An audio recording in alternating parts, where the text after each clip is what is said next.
So hello everyone, हम पढ़ रहे थे बीएससी नर्सिंग फर्स्ट सेम की एनाटॉमी और आज हमारा पार्ट वीडियो 4 जिसमें हम पढ़ने वाले हैं कार्टिलेजेस और टिश्यूज़ के बारे में। तो अगर अभी तक आपने पार्ट 1, 2 और 3 नहीं देखा तो पहले उसको देखिए, आपके लिए बेटर रहेगा। So let's start the part 4 जो कि होने वाला है cartilages and tissues. So let's start cartilages, जिसमें हम कार्टिलेजेस और टाइप्स ऑफ कार्टिलेजेस देखेंगे। तो कार्टिलेजेस क्या होता है? Introduction. Cartilage is a specialized connective tissue that is flexible, smooth and provides support at joints, respiratory passages and other structures। क्या होते हैं cartilages? Cartilages specialized connective tissue होते हैं, ठीक है। आपके कनेक्टिव टिश्यू का ही पार्ट होता है कार्टिलेजेस, जो कि स्पेशलाइज्ड कनेक्टिव टिश्यूज होते हैं। दैट इज फ्लेक्सिबल होते हैं, पहली बात ये फ्लेक्सिबल होंगे, स्मूथ होते हैं and provide support at joints, like some joints पे भी कार्टिलेजेस प्रेजेंट होंगी। Respiratory passages, for example trachea में भी सी शेप्ड कार्टिलेजेस प्रेजेंट होते हैं एंड अदर स्ट्रक्चर्स। ये होते हैं आपके वो पार्ट्स जहाँ पे कार्टिलेज प्रेजेंट होती है। तो ये हो गया introduction. It is a vascular which means without any blood supply. Cartilages do not have any blood supply and nourished bye diffusion. कौन सी प्रोसेस से इनको न्यूट्रिशन मिलता है? तो वो होती है डिफ्यूजन प्रोसेस से कार्टिलेजेस को न्यूट्रिशन मिलता है। They do not have a blood supply. They are avascular. Based on structure and function, there are 3 main types of cartilages. हमने cartilages को 3 parts में divide किया है on the basis of their structure and function.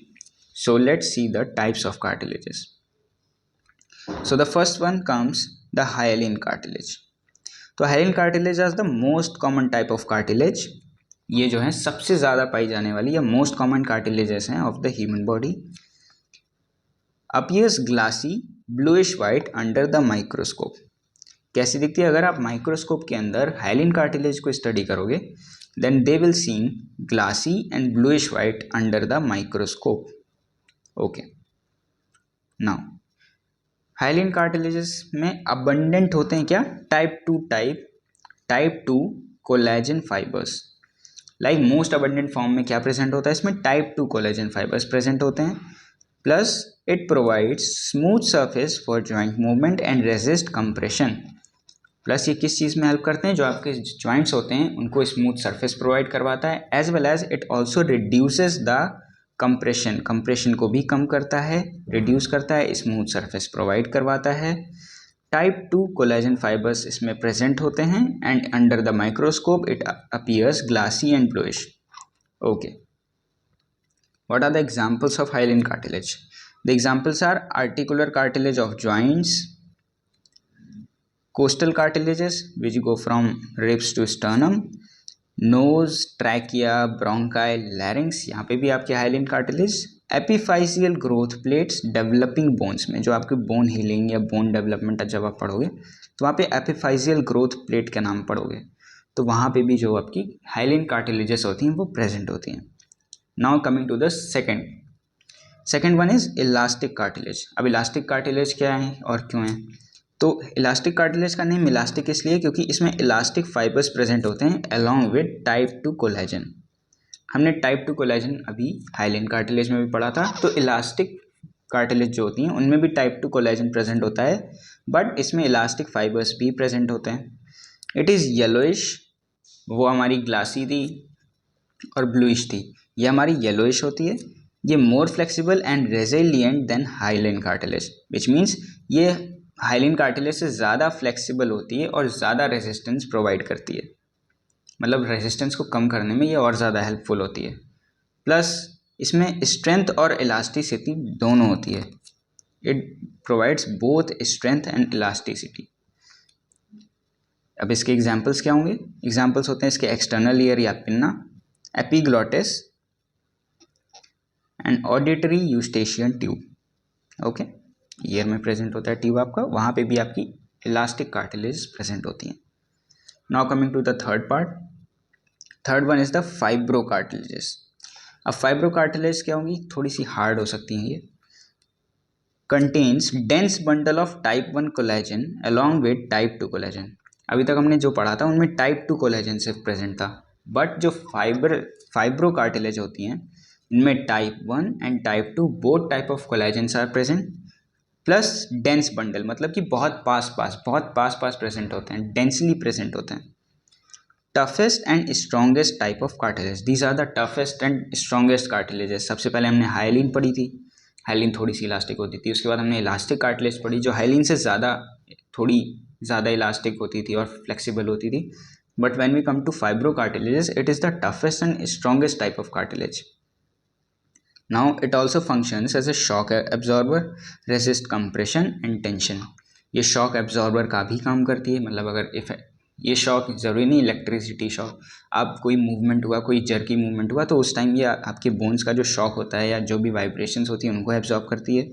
It resist compression, अगर कोई compression हो रहा है या प्रेशर पड़ रहा है ये उसको कम करेगी, प्लस कोई अगर टेंशन पड़ रही है तो वो भी कम करती है।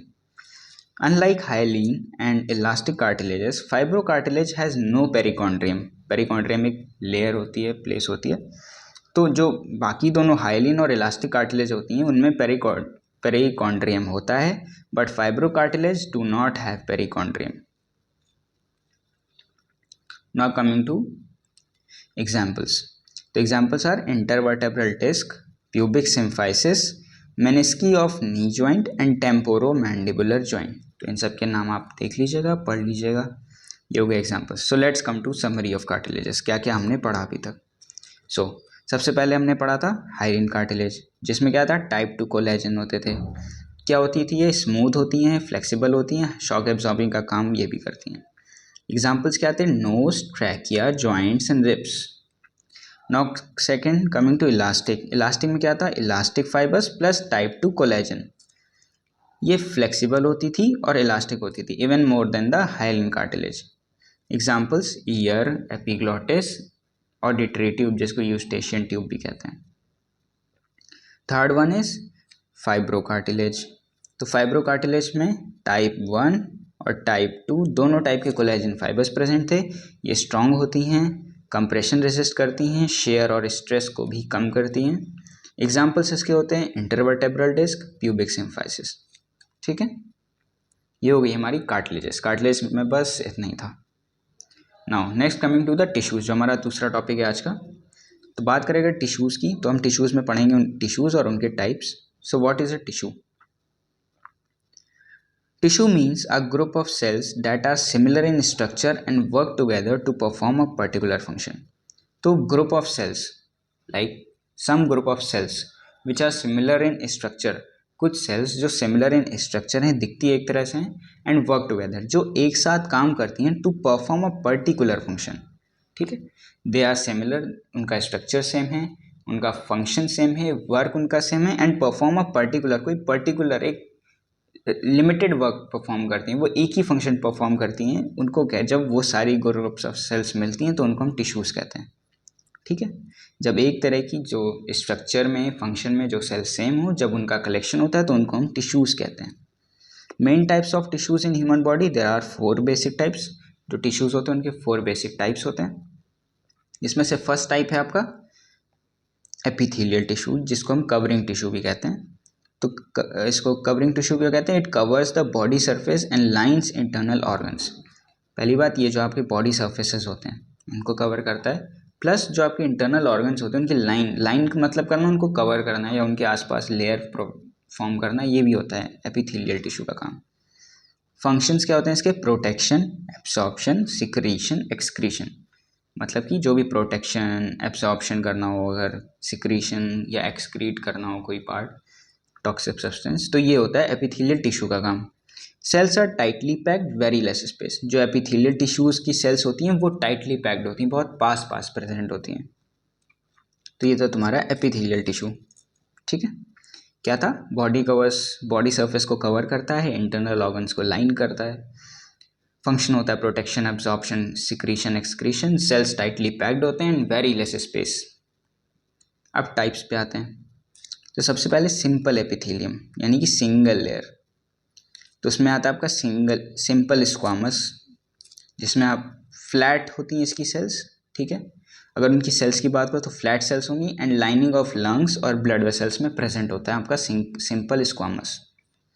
जो क्यूबॉइडल होती है, इसकी क्यूब शेप्ड सेल्स होती हैं, किडनी और किडनी ट्यूब्यूल्स में ये प्रेजेंट होता है। For example this is squamous, sorry this is not squamous, ये होती है स्क्वामस। ये ऐसे स्क्वामस दिखती है, ठीक है। क्यूबॉइडल की बात करें तो वो cube shaped,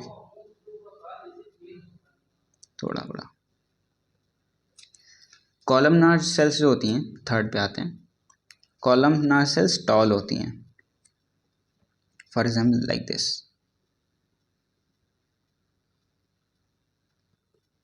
this are the columnar cells. और सिलिएटेड सेल्स में क्या होता है, सीलिया प्रेजेंट होता है, प्लस रेस्पिरेटरी ट्रैक्ट्स में ये पाई जाती हैं।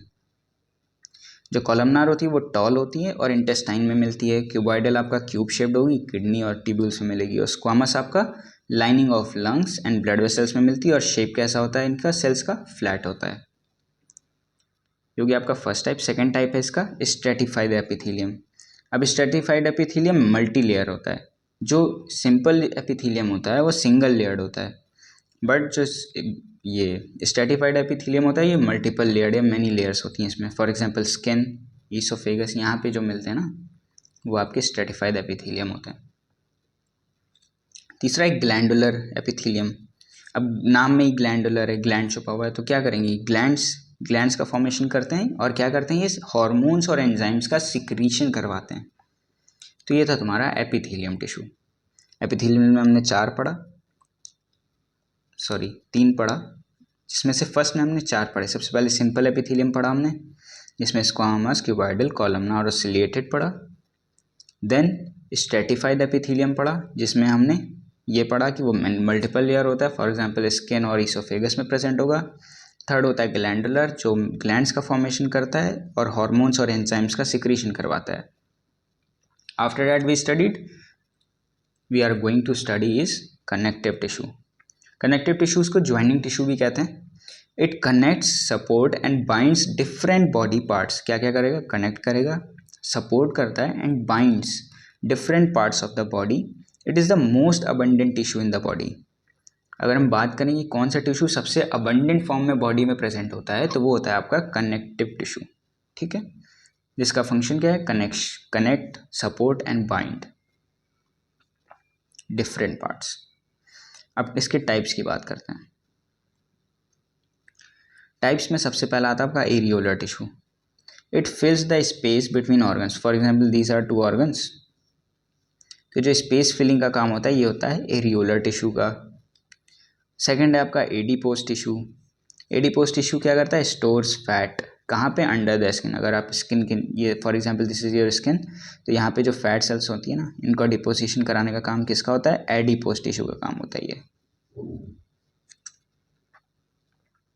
बोन, किसको नहीं पता है bone, it provide support and shape to the body. Without bone we are nothing. हमारा कोई स्ट्रक्चर नहीं होता। आपको पता है अगर हमारी बॉडीज में बोन नहीं होती तो हमारा कोई डिफाइंड स्ट्रक्चर नहीं होता। बोन्स ही हमें शेप प्रोवाइड करती है और सपोर्ट प्रोवाइड करती हैं। Coming to cartilages. कार्टिलेज क्या है, फ्लेक्सिबल सपोर्ट प्रोवाइड करती है। फॉर एग्जांपल नोज़, आपकी नोज़ फ्लेक्सिबल होती है ना, मूव कर सकती है ये, तो यहाँ पे कार्टिलेज होती है। ईयर में कार्टिलेज होती है। सम जॉइंट्स ऑल्सो हैव कार्टिलेज, जैसे हमने हाइलैंड कार्टिलेज पढ़ा था कि जॉइंट्स के पास प्रेजेंट होती है, उनके मूवमेंट में हेल्पफुल होती है। ब्लड क्या है, फ्लूइड कनेक्टिव टिश्यू होता है एंड ट्रांसपोर्ट्स मटेरियल्स। मटेरियल्स में सब कुछ हो सकता है, enzymes, hormones, nutrition, excretion, toxins, oxygen, हर चीज़ का सपोर्ट कौन करता है, blood. And it is the fluid connective tissue present all over the body. इस वजह से it is the most abundant form of tissues in the body. Lymph, immunity and fluid balance provide करता है। Lymphatic tissues होते हैं ना, वही चीज़ है। Now coming to muscular tissue, जो मूवमेंट में हेल्प करते हैं। तो मस्कुलर टिश्यू में दिया गया है कि help in movement of the body and organs and made up of muscle fibres. किस चीज़ में हेल्पफुल होते हैं, movement of body and organs, and these are made up of muscle fibres. किस चीज़ के फॉर्म बने होते हैं, मसल फाइबर के बने होते हैं। इसके टाइप्स होते हैं आपके 3, skeletal, smooth, cardiac. Skeletal voluntary होती है, attach to the bones, help in body movement. कैसी होती है, वॉलेंट्री यानी हमारे कंट्रोल में होती है। अटैच टू बोन्स, बोन्स से अटैच्ड होती है, बोन से जुड़ी हुई होती है। And help in body movement, body के मूवमेंट में हेल्पफुल होती है। स्ट्राइप्ड भी हो सकती है और स्ट्रेटेड भी हो सकती है। स्मूथ मसल्स, स्मूथ में आपका इनवॉलेंट्री होगी, found in stomach, intestine, blood vessels. और ये नॉन स्टेटेड होती है। स्मूथ मसल्स कैसी होगी? इनवॉलेंट्री, हमारे कंट्रोल में नहीं होगी, फाउंड इन स्टमक, इंटेस्टाइन और ब्लड वेसल्स में पाई जाती है। फॉर एग्जांपल जो हमारा पेरिस्टाल्सिस मूवमेंट होता है वो इंटेस्टाइन्स में ही होता है, तो कौन कराता है? वहाँ की स्मूथ मसल्स करवाती हैं, और पेरिस्टाल्सिस मूवमेंट हमारे कंट्रोल में नहीं है, that's why it is said कि इनवॉलेंट्री होते हैं। वहीं बात करें अगर स्केलेटल मसल्स की, तो वो कहाँ पे प्रेजेंट है? आपके जॉइंट्स बोन से अटैच्ड हैं, तो हैंड्स का जो मूवमेंट कर रहे हो, जो मसल्स मूव करते हो, वो आपको कौन सी मसल्स हुई? स्केलेटल हुई, तो वो वॉलेंट्री हो गई। स्मूथ कहाँ पे? स्टमक में है, इंटेस्टाइन में है, ब्लड वेसल्स में, तो कैसे होगी? इनवॉलेंट्री होगी। Now coming to cardiac muscles. अब कार्डियक मसल्स मेनली फाउंड होती हैं कहाँ पे? हार्ट में। ये स्ट्रेटेड भी हो सकती हैं, ब्रांच्ड भी हो सकती हैं। अब हार्ट मसल्स हमारे कंट्रोल में होती हैं? नहीं होती हैं, that's why these are also called involuntary. Now coming to the last, nervous tissues. Nervous tissues किस चीज़ में हेल्पफुल होते हैं? Control and coordination. कहाँ मिलेंगे ये? Found in brain, spinal cord, nerves. हमारी बॉडी का जो नर्वस सिस्टम होता है, जो किस चीज़ में हेल्पफुल होता है? Control and coordination of the body. तो कौन कौन से पार्ट होते हैं? ब्रेन, स्पाइनल कॉर्ड और जो नर्व्स होती हैं। तो जो नर्वस टिश्यूज होंगे कहाँ मिलेंगे? ब्रेन में, स्पाइनल कॉर्ड में, नर्व्स में। किस चीज़ के बने होते हैं? Made up of special cells called neurons. जो functional unit of nervous system होती है वो न्यूरॉन्स होता है। ये स्पेशल सेल्स होती हैं, इन्हीं से नर्वस टिश्यूज बनता है। Function, receive message, send signals, control body function. For example अगर कोई स्टिमुलाई ने रिएक्ट किया बॉडी पे, तो रिसीव होगा मैसेज, ब्रेन के पास जाएगा, फिर ब्रेन क्या करेगा? सिग्नल सेंड करेगा। जब सिग्नल जाएगा तो क्या होगा? बॉडी के फंक्शंस कंट्रोल होंगे उसी से, कि अगर कोई मूवमेंट करना है या आपको कोई भी फंक्शन परफॉर्म करना है, तो उसके सिग्नल कहाँ से आते हैं? ब्रेन से आते हैं। तो वही चीज़ है नर्वस टिश्यूज़ का।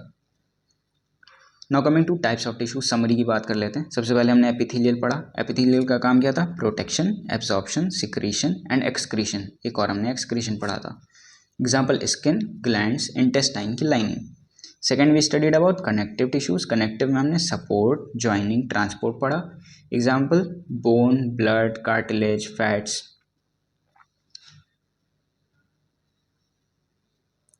After that we studied about muscular tissues. Muscular का हेल्पफुल क्या है? इसमें मसल्स होती हैं ना। हाँ, तो ये किस में हेल्पफुल होते हैं? मूवमेंट्स में होते हैं, जिसमें स्केलेटल, स्मूथ और कार्डियक पढ़ा हमने। Last one we studied about nervous tissues, जिसमें कंट्रोल कोऑर्डिनेशन का काम होता है। कहाँ होते हैं? Brain, spinal cord and nerves. So हमारा कार्टिलेजेस और टिश्यूज़ में बस इतना ही था। अगर आपको कोई कन्फ्यूजन हुआ है तो आप दोबारा वीडियो देख सकते हैं या कमेंट भी कर सकते हैं। I will try to resolve your doubts. बाकी तब तक के लिए पढ़ाई करते रहिए। Thank you so much.